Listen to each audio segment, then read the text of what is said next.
Hi friends, എല്ലാവർക്കും നമസ്കാരം. ഹലാ നീസിലേക്ക് എല്ലാവർക്കും സ്വാഗതം. കാണാൻ നല്ല ഭംഗിയുള്ള ഗ്ലാസ് പുഡിങ്ങിൻ്റെ റെസിപ്പിയാണ് ഇന്ന് ഞാൻ നിങ്ങളുമായിട്ട് ഷെയർ ചെയ്യുന്നത്. ഇത് കാണാനുള്ള ഭംഗി മാത്രമല്ല, കഴിക്കാനും നല്ല ടേസ്റ്റാണ്. പുഡിങ് എപ്പോഴും കഴിക്കാൻ ടേസ്റ്റ് ഇല്ലാത്തൊരു പുഡിങ്ങാണ്. പക്ഷേ ഈ ഒരു മെത്തേഡ് നിങ്ങൾ ഉണ്ടാക്കി നോക്കൂ, എന്തായാലും ഇഷ്ടപ്പെടും. ഇതെങ്ങനെയാണ് ഉണ്ടാക്കുന്നതെന്ന് നോക്കാം. ആദ്യം തന്നെ നമുക്കൊരു പാത്രം എടുത്ത് ഗ്യാസിൽ വെച്ച് അതിലേക്ക് 1/2 ലിറ്റർ പാൽ ഒഴിച്ചു കൊടുക്കാം. ഇതൊന്ന് ചൂടായി വരുന്ന സമയത്ത് ഒരു 1/4 കപ്പ് പഞ്ചസാര ഇട്ട് കൊടുക്കണം. നല്ല മധുരം ഉണ്ടായിരിക്കണം. മധുരം കറക്റ്റ് തന്നെ ചേർത്ത് കൊടുക്കണം. പിന്നെ തണുക്കുന്ന സമയത്ത് ഒട്ടും മധുരം ഉണ്ടാവില്ല. ഇതിൻ്റെ കൂടെ ഒരു സ്പൂൺ വാനില എസൻസും കൂടി ചേർത്ത് കൊടുക്കാം. ഞാനിവിടെ വൈറ്റാണ് എടുത്തിട്ടുള്ളത്, നിങ്ങൾക്ക് വേണമെങ്കിൽ ബ്ലാക്കും ചേർക്കാം. ഇനി ഇതിലേക്ക് ചേർക്കാനുള്ളത് പാൽപ്പൊടിയാണ്. 1/4 കപ്പ് പാൽപ്പൊടിയാണ് ഞാനിവിടെ എടുത്തിട്ടുള്ളത്. അതും കൂടി കലക്കി ഒഴിച്ചു കൊടുക്കാം. മിൽക്ക് മെയ്ഡ് വേണമെങ്കിൽ നിങ്ങൾക്ക് ഇതിലേക്ക് ചേർത്ത് കൊടുക്കാം. ഇതെല്ലാം നന്നായിട്ടൊന്ന് മിക്സ് ചെയ്തതിന് ശേഷം നമുക്കിതിലേക്ക് 2 ടേബിൾ സ്പൂൺ ജലാറ്റിൻ കൂടി ഒഴിച്ചു കൊടുക്കാം.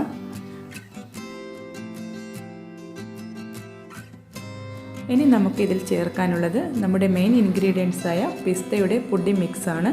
അതും കൂടി ഇതിൽ ചേർത്ത് കൊടുക്കാം. ഇത് 1/2 ലിറ്റർ പാലിന് ഒരു പാക്കറ്റ് ഫുള്ളായിട്ട് വേണ്ടി വരും. ഇതും കൂടി കലക്കി ഇതിലേക്ക് ഒഴിച്ചു കൊടുക്കണം. ഇതെല്ലാം ഒന്ന് നന്നായിട്ട് മിക്സ് ചെയ്തതിന് ശേഷം ഇതിൽ അവസാനമായിട്ട് ചേർക്കാനുള്ളതാണ് 2 ടേബിൾ സ്പൂൺ കോൺഫ്ലോർ. അതും കൂടി ചേർത്ത് ഒന്ന് നന്നായിട്ട് മിക്സ് ചെയ്ത് ഒന്ന് തിളച്ച് വന്നു കഴിഞ്ഞാൽ നമുക്ക് ഗ്യാസ് ഓഫ് ചെയ്യാം. ഇതിവിടെ റെഡി ആയിട്ടുണ്ട്. ഇനി നമുക്ക് ചെയ്യാനുള്ളത് നല്ലൊരു പുഡിംഗ് ട്രേ എടുത്ത് അതിലേക്ക് ഈ കസ്റ്റേർഡ് അരിച്ച് ഒഴിച്ചു കൊടുക്കണം. ഇത് നമുക്ക് ഫ്രീസറിലേക്ക് വെച്ച് കൊടുക്കാം. ഒരു 10 മിനിറ്റ് ഇതൊന്ന് സെറ്റായി വരണം.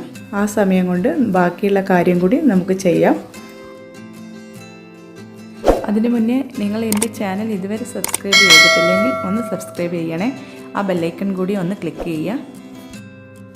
ഗ്യാസ് ഓൺ ചെയ്ത് ഒരു പാത്രത്തിലേക്ക് 1/2 ലിറ്റർ വെള്ളം ഒഴിച്ചു കൊടുക്കണം.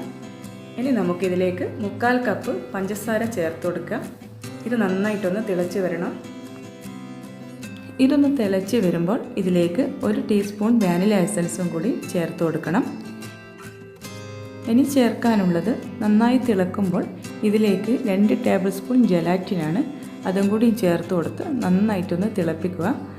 ജലാറ്റിൻ വെള്ളത്തിൽ മിക്സ് ആവുന്നത് വരെ ഇത് ഇളക്കിക്കൊണ്ടേയിരിക്കണം.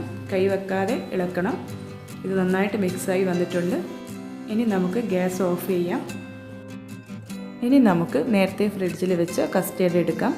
ഇതിൻ്റെ മുകളിലായി ഈ സിറപ്പ് ഒഴിച്ചു കൊടുക്കണം. ഇതെല്ലാം അരിച്ചു തന്നെ ഒഴിച്ചു കൊടുക്കണം. കട്ടയൊക്കെ ഉണ്ടെങ്കിൽ മാറിക്കിട്ടാൻ വേണ്ടിയാണ്. ഇനി ഇതിൻ്റെ മേലെ നിങ്ങൾക്ക് ഇഷ്ടമുള്ള ഫ്രൂട്ട്സ് ഇടാം. ഞാനിപ്പോൾ എടുത്തു വെച്ച ഈ ഫ്രൂട്ട്സ് ഇതിൻ്റെ മുകളിലായിട്ട് ഇട്ട് കൊടുക്കുന്നുണ്ട്. ഇത് ഒന്ന് തണുക്കാൻ വേണ്ടി വെയിറ്റ് ചെയ്യുന്നൊന്നുമില്ല. ഇതിൻ്റെ മുകളിൽ കുറച്ച് ഇട്ട് കൊടുത്തതിന് ശേഷം നമുക്ക് ഫ്രിഡ്ജിൽ വെക്കാം. ഈ ഒരു കസ്റ്റേർഡിന് മാച്ച് ചെയ്യുന്ന കുറച്ച് ഫ്രൂട്ട്സാണ് ഞാൻ എടുത്തിട്ടുള്ളത്. നല്ല ടേസ്റ്റാണ് ഈ ഒരു ഫ്രൂട്ട്സ് ഇതിൻ്റെ മുകളിൽ കഴിക്കാനായിട്ട്. നിങ്ങൾക്ക് ഏത് ഫ്രൂട്ട്സ് വേണമെങ്കിലും എടുക്കാം. എനിക്ക് കുറച്ചും കൂടി മാച്ചായിട്ട് തോന്നിയത് ഈ ഒരു ഫ്രൂട്ട്സാണ്. നിങ്ങൾ ഉണ്ടാക്കുന്ന സമയത്ത് ചെറി എന്തായാലും ഇട്ട് കൊടുക്കുക. ഇതിൻ്റെ കൂടെ കഴിക്കാൻ നല്ല ടേസ്റ്റ് ഉണ്ട്. ഇതിൻ്റെ മുകളിൽ ഇനി ബാക്കി വന്ന സിറപ്പും കൂടി ഒഴിച്ചു കൊടുക്കാം. ഇനി ഇതൊരു 1/2 മണിക്കൂർ ഫ്രീസറിൽ വെച്ച് ഇതൊന്ന് സെറ്റ് ചെയ്യണം. അതിനുശേഷം നമുക്ക് കട്ട് ചെയ്തെടുക്കാം. 1/2 മണിക്കൂർ ആയിട്ടുണ്ട്. നമുക്കിതൊന്ന് കട്ട് ചെയ്ത് എടുത്ത് നോക്കാം. നല്ല ടേസ്റ്റുള്ള പുഡിങ്ങാണ്. എല്ലാവരും ഉണ്ടാക്കി നോക്കണം. എപ്പോഴും ഗ്ലാസ് പുഡിങ് കാണാനുള്ള ഭംഗി മാത്രമേ ഉണ്ടാവൂ, കഴിക്കാൻ അത്ര ടേസ്റ്റ് ഉണ്ടാവില്ല. പക്ഷേ ഇതങ്ങനെയല്ല, കാണാനുള്ള ഭംഗിയുണ്ട്, കഴിക്കാനും നല്ല ടേസ്റ്റാണ്. എല്ലാവരും ഉണ്ടാക്കി നോക്കണം. എൻ്റെ ഈ വീഡിയോ ഇഷ്ടപ്പെട്ടിട്ടുണ്ടെങ്കിൽ എന്തായാലും സബ്സ്ക്രൈബ് ചെയ്യണേ. ലൈക്ക് ചെയ്യുക, ഷെയർ ചെയ്യുക, നിങ്ങളുടെ ഫീഡ്ബാക്ക് അറിയിക്കുക. നല്ലൊരു റെസിപ്പിയുമായി അടുത്ത വീഡിയോയിൽ കാണാം.